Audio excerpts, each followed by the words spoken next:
Chapter 14. 3 weeks passed before we met again. My brief illness and her vacation had caused the delay.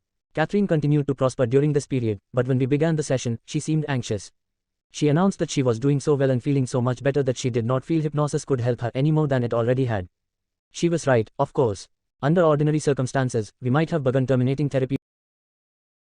Under ordinary circumstances, we might have begun terminating therapy weeks ago.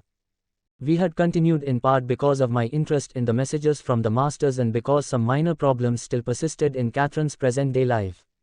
Catherine was nearly cured, and the lifetimes were repeating. But what if the masters had more to tell me? How could we communicate without Catherine? I knew she would continue our sessions if I insisted. But I did not feel right about insisting. With some sadness, I agreed with her. We chatted about the events of the past 3 weeks, but my heart was not in it. 5 months drifted by. Catherine maintained her clinical improvement. Her fears and anxieties were minimal. The quality of her life and her relationships was dramatically uplifted. She was dating other men now, although Stuart was still in the picture. For the first time since she was a young child, she felt some joy and real happiness in her life. Occasionally, we would pass each other in the hallway or in the cafeteria line, but we had no formal doctor-patient contact. Winter passed and spring began. Catherine scheduled an appointment in the office. She had been having a recurring dream about a religious sacrifice of some sort that involved snakes in a pit. People, including herself, were being forced into the pit. She was in the pit, trying to climb out by digging her hands into the sandy walls. The snakes were just below her. At this point in the dream she would awaken, her heart pounding wildly. Despite the long hiatus, she fell quickly into a deep hypnotic state. Not surprisingly, she was instantly back in an ancient lifetime. "It is very hot where I am," she began. "I see 2 black men standing near stone walls that are cold and damp. They have headpieces on. There is a rope around their right ankles. The rope is braided with beads and tassels coming off it. They are making a storage house out of stone and clay, putting wheat in it, some type of crushed grain. The grain is brought in a cart with iron wheels. Woven mats are on the cart or part of it. I see water, very blue. Someone in charge is giving the orders to the others. There are 3 steps down into the granary. There is a statue of a god on the outside. He has the head of an animal, a bird, and the body of a man. He is a god of the seasons. The walls are sealed with some sort of tar to prevent air from coming in and to keep the grain fresh. My face is itching. Ellipsis. I see blue beads in my hair. There are bugs or flies around, making my face and hands itch. I put something sticky on my face to keep them away. It smells terrible, the sap from some tree. I have braids in my hair and beads in the braids, with gold strings. My hair is dark black. I am part of the royal household. I am there because of some feast. I have come to watch an anointing of priests, a festivity to the gods for the coming harvest. There are only animal sacrifices, no humans. Blood from the sacrificed animals runs from a white stand into a basin, it runs into the mouth of a serpent. The men wear small gold hats. Everyone is dark-skinned. We have slaves from other lands, from across the sea. She fell silent, and we were waiting, as if the months had never passed. She seemed to become vigilant, listening to something. All is so fast and complicated, what they are telling me, about change and growth on different planes. There is a plane of awareness and a plane of transition. We come from one life, and, if the lessons are completed, we move on to another dimension, another life. We must understand fully. If we do not, we are not allowed to pass on, we must repeat because we do not learn. We must experience from all sides. We must know the side of wanting, but also to give. There is so much to know, so many spirits involved.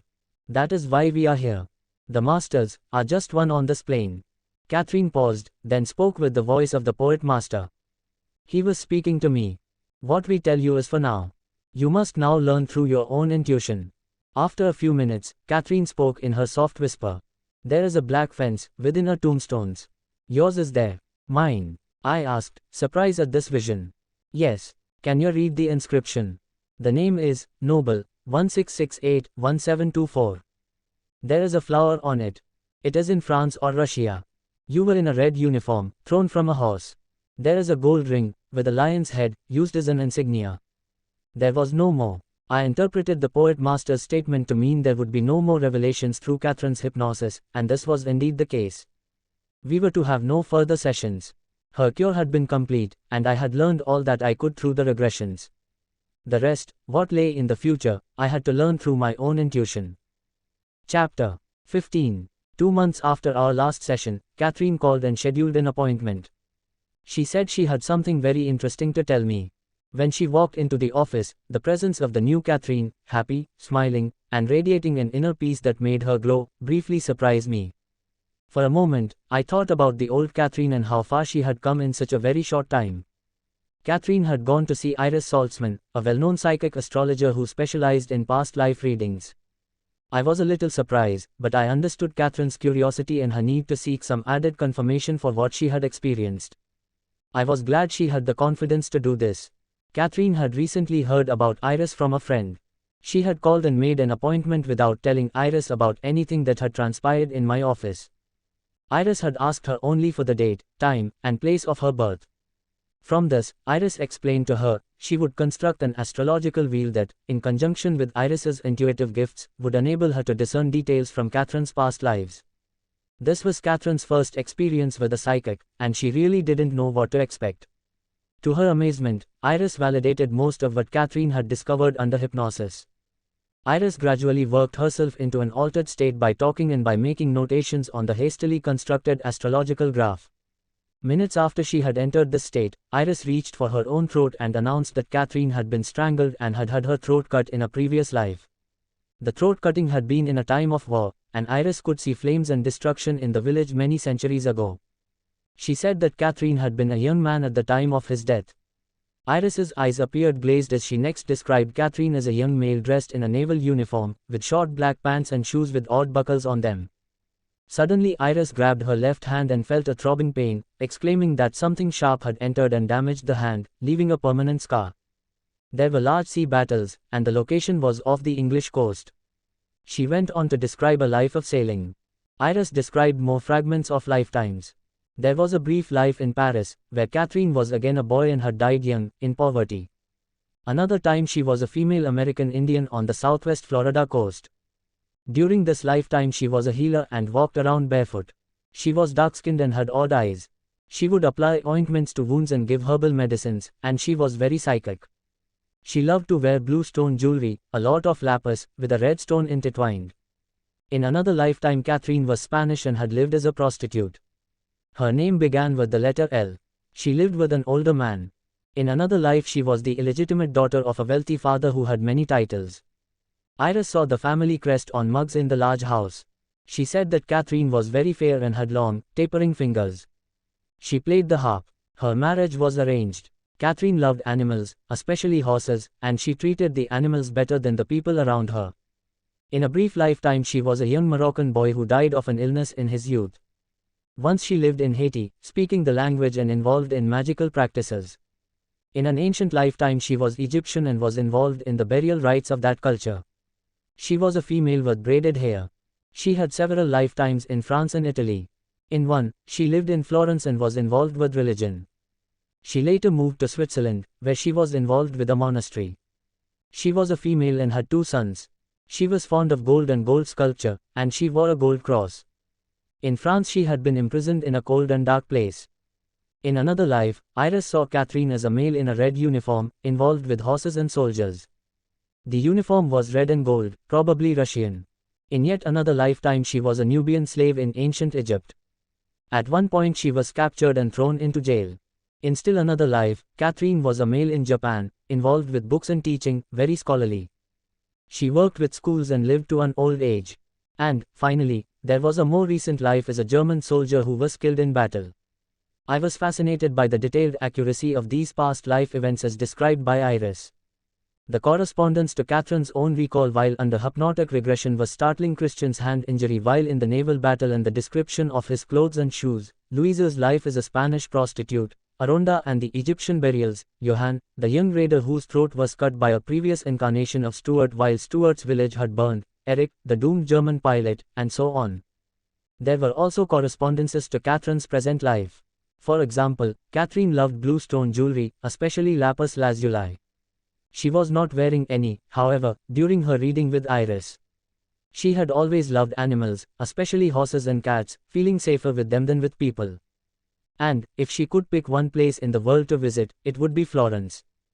By no means would I call this experience a valid scientific experiment. I had no way of controlling the variables. But it happened, and I think it is important to relate it here. I am not sure what occurred that day. Perhaps Iris unconsciously used telepathy and read Catherine's mind, since the past lifetimes were already in Catherine's subconscious. Or perhaps Iris really was able to discern past life information by the use of her psychic abilities. However it was done, the two of them obtained the same information by different means. What Catherine had arrived at through hypnotic regression, Iris had reached through psychic channels. Very few people would be able to do what Iris did. Many people who call themselves psychics are merely capitalizing on people's fears as well as their curiosity about the unknown. Today, psychic hacks and fakes seem to be coming out of the woodwork. The popularity of books such as Shirley MacLaine's Out on a Limb has brought forth a torrent of new, trance mediums. Many rove around, advertising their presence locally, and they sit in a trance, telling an enraptured and awestruck audience such platitudes as, if you are not in harmony with nature, nature will not be in harmony with you. These pronouncements are usually intoned in a voice quite different from the medium's own, often tinged with a foreign accent of some sort. The messages are vague and applicable to a wide variety of people. Often the messages deal principally with the spiritual dimensions, which are difficult to evaluate. It is important to weed out the false from the true so that the field is not discredited. Serious behavioral scientists are needed to do this important work. Psychiatrists are necessary to make diagnostic assessments, to rule out mental illness, malingering, faking, and sociopathic, conning tendencies. Statisticians, psychologists, and physicists are also vital for these evaluations and for further testing. The important strides that are going to be made in this field will be made using scientific methodology. In science, a hypothesis, which is a preliminary assumption made about a series of observations, is initially created to explain a phenomenon. From there, the hypothesis must be tested under controlled conditions. The results of these tests must be proved and replicated before a theory can be formed. Once the scientists have what they think is a sound theory, it must be tested again and again by other researchers, and the results should be the same. The detailed, scientifically acceptable studies of Dr. Joseph B. Rhine at Duke University, of Dr. Ian Stevenson at the University of Virginia, Department of Psychiatry, of Dr. Gertrude Schmeidler at the College of the City of New York, and of many other serious researchers prove that this can be done. Chapter 16. Almost 4 years have passed since Catherine and I shared this incredible experience. It has changed us both profoundly. On occasion, she drops into my office to say hello or to discuss a problem that she is having. She has never had the need nor the desire to be regressed again, either to deal with a symptom or to find out how new people in her life may have related to her in the past. Our work is done. Catherine is now free to fully enjoy her life, no longer crippled by her disabling symptoms. She has found a sense of happiness and contentment that she never thought was possible. She no longer fears illness or death. Life has a meaning and purpose for her now that she is balanced and in harmony with herself. She radiates an inner peace that many wish for but few attain. She feels more spiritual. To Catherine, what has happened is all very real. She does not doubt the veracity of any of it, and she accepts it all as an integral part of who she is. She has no interest in pursuing the study of psychic phenomena, feeling that she knows, in a way that cannot be learned from books or lectures. People who are dying or who have a family member dying often seek her out. They seem drawn to her. She sits and talks to them, and they feel better. My life has changed almost as drastically as Catherine's. I have become more intuitive, more aware of the hidden, secret parts of my patients, colleagues, and friends. I seem to know a great deal about them, even before I should. My values and life goals have shifted to a more humanistic, less accumulative focus. Psychics, mediums, healers, and others appear in my life with increasing frequency, and I have started to systematically evaluate their abilities. Carol has developed along with me. She has become particularly skillful in death and dying counseling, and she now runs support groups for patients dying from AIDS. I have begun to meditate, something that, until recently, I thought only Hindus and Californians practiced. The lessons transmitted through Catherine have become a conscious part of my daily life. Remembering the deeper meaning of life, and of death as a natural part of life, I have become more patient, more empathic, more loving. I also feel more responsible for my actions, the negative as well as the lofty. I know there will be a price to pay. What goes around truly does come around. I still write scientific papers, lecture at professional meetings, and run the Department of Psychiatry. But now I straddle two worlds, the phenomenal world of the five senses, represented by our bodies and physical needs, and the greater world of the non-physical planes, represented by our souls and spirits. I know that the worlds are connected, that all is energy. Yet they often seem so far apart. My job is to connect the worlds, to carefully and scientifically document their unity. My family has flourished. Carol and Amy have turned out to have above-average psychic abilities, and we playfully encourage the further development of these skills. Jordan has become a powerful and charismatic teenager, a natural leader. I am finally becoming less serious. And I sometimes have unusual dreams. During the several months after Catherine's last session, a peculiar tendency had begun to appear during my sleep. I would sometimes have a vivid dream, during which I would either be listening to a lecture or asking questions of the lecturer. The teacher's name in the dream was Philo. Upon awakening, I would sometimes remember some of the material discussed and jot it down. I am including a few examples here. The first was a lecture, and I recognized the influence of the messages from the masters. Quote ellipsis. Wisdom is achieved very slowly. This is because intellectual knowledge, easily acquired, must be transformed into emotional or subconscious knowledge. Once transformed, the imprint is permanent. Behavioral practice is the necessary catalyst of this reaction. Without action, the concept will wither and fade. Theoretical knowledge without practical application is not enough. Balance and harmony are neglected today, yet they are the foundations of wisdom. Everything is done to excess. People are overweight because they eat excessively. Joggers neglect aspects of themselves and others because they run excessively. People seem excessively mean. They drink too much, smoke too much, carouse too much, or too little, talk too much without content, worry too much. There is too much black or white thinking. All or none. This is not the way of nature. In nature there is balance. Beasts destroy in small amounts. Ecological systems are not eliminated en masse. Plants are consumed and then grow. The sources of sustenance are dipped into and then replenished. The flower is enjoyed, the fruit eaten, the root preserved. Humankind has not learned about balance, let alone practiced it. It is guided by greed and ambition, steered by fear. In this way it will eventually destroy itself. But nature will survive, at least the plants will. Happiness is really rooted in simplicity. The tendency to excessiveness in thought and action diminishes happiness. Excesses cloud basic values. Religious people tell us that happiness comes from filling one's heart with love, from faith and hope, from practicing charity and dispensing kindness. They actually are right. Given those attitudes, balance and harmony usually follow. These are collectively a state of being. In these days, they are an altered state of consciousness. It is as if humankind were not in its natural state while on earth. It must reach an altered state in order to fill itself with love and charity and simplicity, to feel purity, to rid itself of its chronic fearfulness. How does one reach this altered state, this other value system? And once reached, how can it be sustained? The answer appears to be simple. It is the common denominator of all religions. Humankind is immortal, and what we are doing now is learning our lessons. We are all in school. It is so simple if you can believe in immortality. If a part of humankind is eternal, and there is much evidence in history to think so, then why are we doing such bad things to ourselves?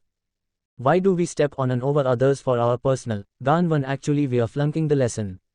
We all seem to be going to the same place ultimately, albeit at different speeds. No one is greater than another.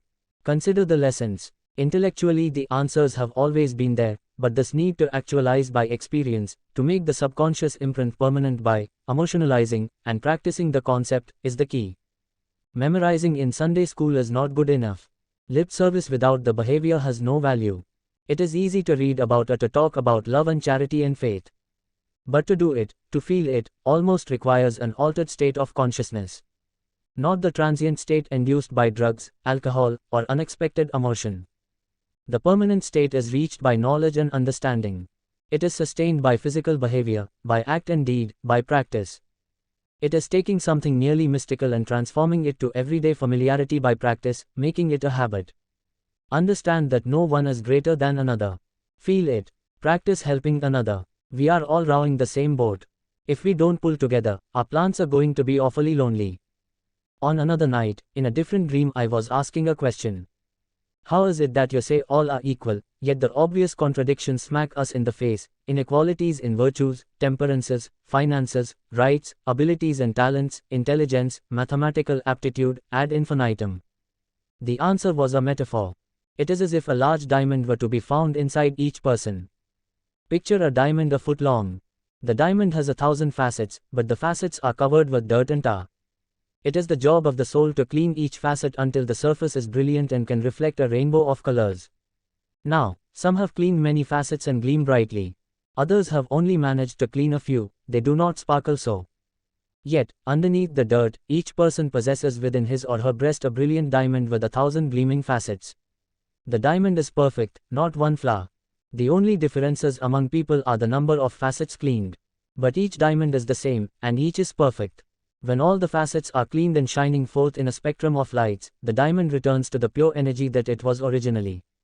The lights remain. It is as if the process that goes into making the diamond is reversed, all that pressure released.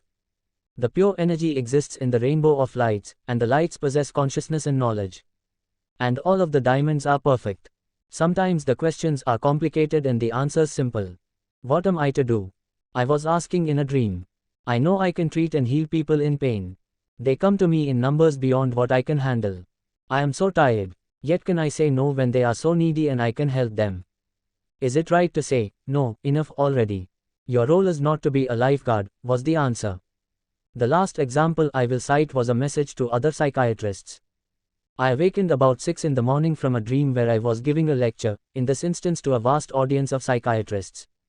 In the rush toward the medicalization of psychiatry, it is important that we do not abandon the traditional, albeit sometimes vague, teachings of our profession. We are the ones who still talk to our patients, patiently and with compassion. We still take the time to do this. We promote the conceptual understanding of illness, healing with understanding and the induced discovery of self-knowledge, rather than just with laser beams. We still use hope to heal. In this day and age, other branches of medicine are finding these traditional approaches to healing much too inefficient, time-consuming, and unsubstantiated. They prefer technology to talk, computer-generated blood chemistries to the personal physician-patient chemistry, which heals the patient and provides satisfaction to the doctor. Idealistic, ethical, personally gratifying approaches to medicine lose ground to economic, efficient, insulating, and satisfaction-destroying approaches. As a result, our colleagues feel increasingly isolated and depressed. The patients feel rushed and empty, uncared for. We should avoid being seduced by high technology. Rather, we should be the role models for our colleagues. We should demonstrate how patience, understanding, and compassion help both patient and physician. Taking more time to talk, to teach, to awaken hope and the expectation of recovery, these half-forgotten qualities of the physician as healer, these we must always use ourselves and be an example to our fellow physicians. High technology is wonderful in research and to promote the understanding of human illness and disease. It can be an invaluable clinical tool, but it can never replace those inherently personal characteristics and methods of the true physician. Psychiatry can be the most dignified of the medical specialties. We are the teachers. We should not abandon this role for the sake of assimilation, especially not now. I still have such dreams, although only occasionally. Often, in meditation, or sometimes while driving on the highway, or even while daydreaming, phrases and thoughts and visualizations will pop into my mind. These often seem very different from my conscious and usual way of thinking or conceptualizing. They are frequently very timely and solve questions or problems I am having. I use them in therapy and in my everyday life. I consider these phenomena to be an expansion of my intuitive abilities, and I am heartened by them. To me, they are signs that I am headed in the right direction, even if I have a long way to go. I listen to my dreams and intuitions. When I do, things seem to fall into place. When I do not, something invariably goes awry. I still feel the masters around me. I do not know for sure whether my dreams and intuitions are influenced by them, but I suspect so. Epilogue. The book is now completed, but the story goes on. Catherine remains cured, without any recurrence of her original symptoms. I have been very careful about regressing other patients. I am guided by the patient's particular constellation of symptoms and by his or her refractoriness to other treatments, by the ability to be easily hypnotized, by the patient's openness to this approach, and by an intuitive feeling on my part that this is the path to take. Since Catherine, I have done detailed regressions to multiple past lives in a dozen more patients. None of these patients was psychotic, hallucinating, or experiencing multiple personalities. All improved dramatically. The 12 patients have widely disparate backgrounds and personalities.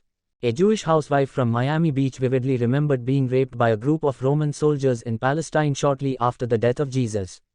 She ran a 19th-century brothel in New Orleans, lived in a monastery in France in the Middle Ages, and had a distressing Japanese lifetime. She is the only one of the patients other than Catherine who could transmit messages back from the in-between state. Her messages have been extremely psychic.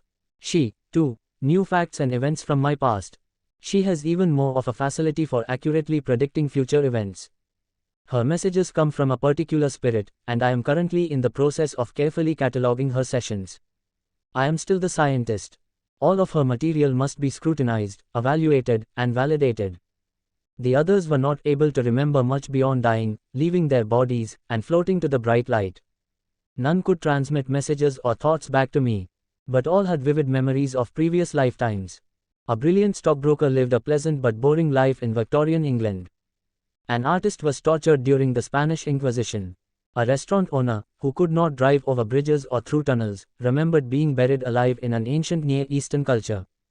A young physician recalled his trauma at sea, when he was a Viking. A television executive was tormented 600 years ago in Florence. The list of patients goes on. These people remembered still other lifetimes as well. Symptoms resolved as the lifetimes unfolded. Each now firmly believes that he or she has lived before and will again. Their fear of death has diminished. It is not necessary that everyone has regression therapy or visits psychics or even meditates. Those with disabling or bothersome symptoms may choose to do so. For the rest, keeping an open mind is the most important task. Realize that life is more than meets the eye. Life goes beyond our five senses. Be receptive to new knowledge and to new experiences. Our task is to learn, to become God-like through knowledge. I am no longer concerned with the effect this book may have on my career. The information that I have shared is far more important and, if heeded, will be far more beneficial to the world than anything I can do on an individual basis in my office. I hope that you will be helped by what you have read here, that your own fear of death has been diminished, and that the messages offered to you about the true meaning of life will free you to go about living yours to the fullest, seeking harmony and inner peace and reaching out in love to your fellow humans. About the author. After graduating